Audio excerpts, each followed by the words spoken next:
Guys, it's me again. Thank you for having me, Deluded Gooner. Now, we know February to around March/April, depending on where you're counting, when you look at last season, was our most terrible period. That was the period where we were getting smacked 3-0 and everything was capitulating and we had a strong finish to the end of it.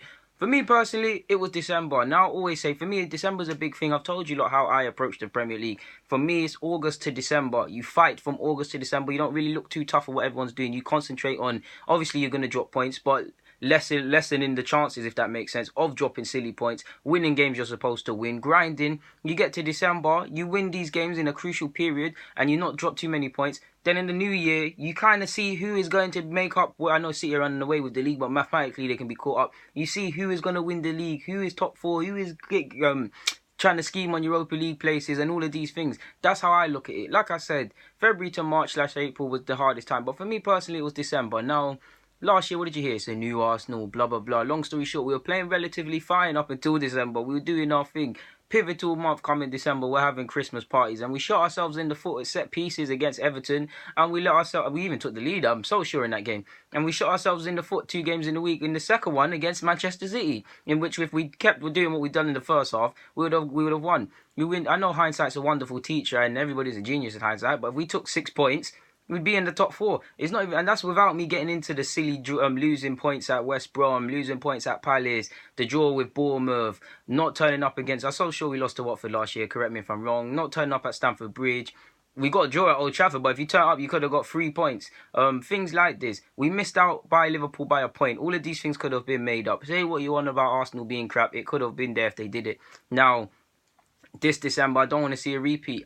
We probably will, but I don't want to see a repeat. I want to see us get out of it. We've got a couple hard games, to be honest. We've got Southampton away coming up shortly, Newcastle round the corner, Palace round the corner, Hammers round the corner, and I believe West Brom, or that's what I've got written down, and lastly Liverpool. And then we've got Chelsea in the first week of the new year. I'm so sure. Don't correct me if I'm wrong, but I'm so sure that's how it goes. Southampton away, they've been in a bit booky form, but they're not going to be easy. But that is a game we should be winning. I'm always nervous, Southampton away at St Mary's, but we should be winning that. Newcastle relegation favourites like Palace, we should be winning these games, but these two teams might just turn up against us. But on paper, at this moment in time, we should be winning that. The same goes for Hammers, and I've got West Brom written down. And then after that, Liverpool. So that's what? Southampton 3, Newcastle 6, Palace 9, 12 in the Hammers, and 15 points on the line in West Brom. Obviously 18 with Liverpool.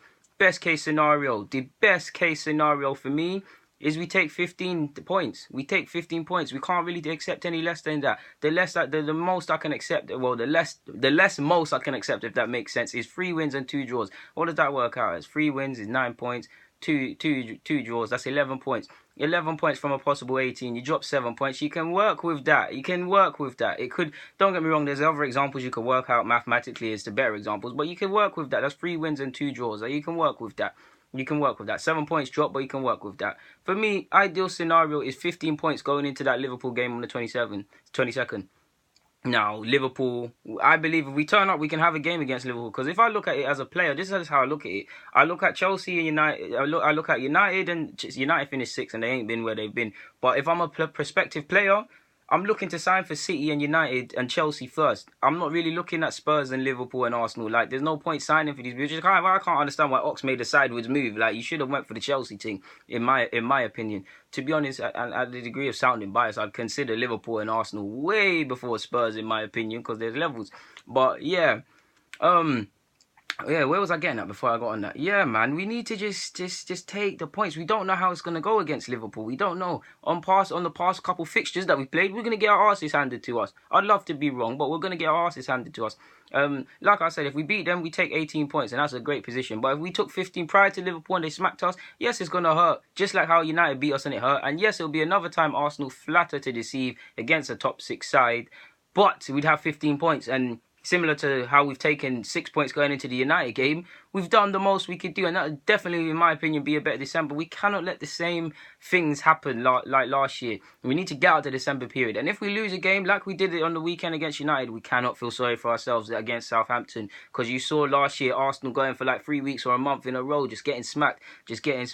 And when you compare last year where we dropped points. Imagine we turn up against Chelsea away from home. Imagine you turn up and stood up to be counted against Manchester United. You didn't drop silly points against Bournemouth. I'm so sure we lost to Watford, West Brom, Palace. Turn up against Everton. Win the game against City. And to consider when we've lost a point, I'd rather Liverpool beat us by more than a point, because that makes me angry. Because that shows you the fine margins of the Premier League. Now, you can say Arsenal are crap. Arsenal are not where they've previously been and blah, blah, blah. But the fact is, bar last year, we've got top 4 for how many years? And another fact is we missed out by a point. Are you going to tell me the examples I've given you? If we didn't turn up, you would not be in the top 4. We're very privileged in that there's 6 teams going for 4 spots, so there'll always be 2 sides that miss out. And it's fine margins. If you want, for me personally, if Arsenal miss out and we've tried our hardest and we've won games and there were sides that were better, yes, it's gonna hurt. But we still need to pattern up, to be honest, man. Like, do I think we're gonna win Europa League? Of course not. But that is an avenue we have to consider on the basis that we're in it. But yeah, man, I just don't want the same things to happen, man. I just want us to get out of December, be in January with that Chelsea game in the best position possible moving forward, to be honest. Because when we get to March/April, pivot to squeaky bum time in the Premier League before you get to that final furlong in May. And we bottled that. So at least if we take our full points, we have a leg to stand on. Guys, Deluded Gooner, I'm signing out. There's not much more to be said on that, man. I don't want to see a repeat of last year. I'm out.